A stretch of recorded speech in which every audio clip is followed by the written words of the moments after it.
Someone died in my family, and today I talk about it.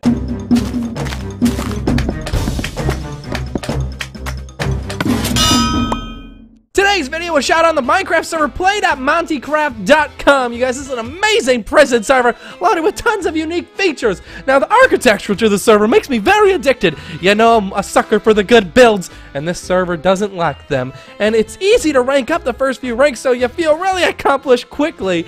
And I find the shop system quite addicting. But you guys, they have some great donator perks. They got ranks, armbands, even some extra stuff you can pick up for yourself if you want to support the server and help yourself rank up a little bit quicker. But you guys, the IP is on the screen and in the description. Check out the server right now. What is up, everyone? Mr. Aviator here, bringing you another one of my first stories. And today, you guys, we are going to talk about the first time I ever experienced a death in my family. This actually has like two parts to the story, and it's not as painful for me to tell as it once was back in the day because a good 11 years has almost passed now, so wounds have been healed over time, but I can tell this story a little bit. Okay, so the first ever death I actually experienced, I didn't get to really experience that much. Okay, so I was about 5 years old, and my mom's dad, he was a smoker and a drinker, and he did both these recreationally and quite often, and that led to him having liver, bone, and lung cancer, which slowly and very painfully ended his life. I remember he was somewhat of a bigger man. Now, remember, I'm 5 years old here, but I remember him as somewhat of a bigger man, but by the time he died, he weighed less than maybe like a 12-year-old boy, like probably 80 pounds or so. He was, there was nothing left. He had bone marrow transfusions, he had parts of his lungs and liver cut off and all that kind of stuff. So by the time he died, I was still like only 5.5 years old, and I remember my mom talking with my dad, because they were still married at this point, talking about going to the funeral, and I asked if I could go see my grandfather get buried. I didn't even know what it meant, really. I thought of it as a way to say goodbye to them, to him, and like, can I go with you? And my mom said, no, there's no way you can come to this. This is not a place for children. I was really mad, too, because I wanted to say goodbye, which I thought was actually just goodbye, like, see you later, you know, sorry to see you go, Grandpa. I really thought it was just like a goodbye. I didn't know, like, what death really meant at that age. But basically I stayed over at my grandma's house that night, and my mom went to the funeral. And actually, I remember this because that night, Princess Diana died, and I don't know if you guys know who she was, but she was like this really famous princess in the 1990s, that, you know, in the UK area, and basically her car got ran off the road by paparazzi, and I don't remember exactly what happened. Like I said, I was like 5.5, 6 years old at oldest. But, so yeah, I didn't get to go to my grandfather's funeral. But that's my first death. But here's my first death experience where I actually went to the funeral and did all that kind of stuff. I was actually 12.5, 13 years old. And my grandmother, my mom's mom, so my mom lost her dad, and now my mom's mom was about to lose her life. She smoked and drank, but she didn't drink that much. So she ended up getting lung cancer from smoking.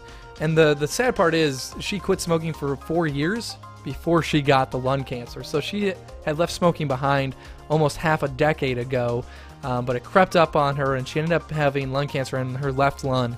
And what the doctors had to do was remove the left lung, and she would have to function with only one lung. But the doctors thought, hey, we can move only half of this lung, and we're pretty sure it'll all be gone. And if they would have removed the full lung, she would have needed like a respirator to breathe and all that kind of stuff. So removing half the lung, she could breathe, but she could just not do heavy activities like sprints and stuff like that, but she could still lead a normal life. So they removed half a lung on my grandmother, and she basically had a whole bunch of chemo after the lung was removed, and like, she was a skinny woman, but she got even skinnier where you could almost see her bones sticking through her skin, because she was getting so skinny from all the treatments. Because it does, like, having chemo, you're not hungry because you're constantly throwing up, and you know, that doesn't make a person hungry usually.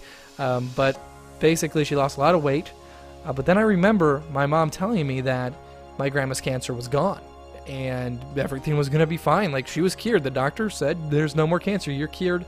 She gained, you know, her healthiness back. She was healthy again.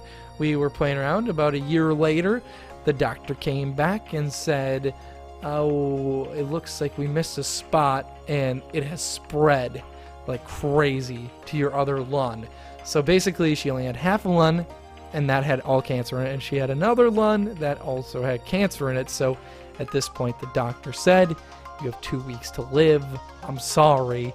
And this is the perfect example of doctors not taking the damn time to look over everything. And I think she would still be here if that doctor would have gave her like another couple months of chemo, because whatever little bit of cancer was left would have been gone. But no, she had the cancer. She had 2 weeks to live.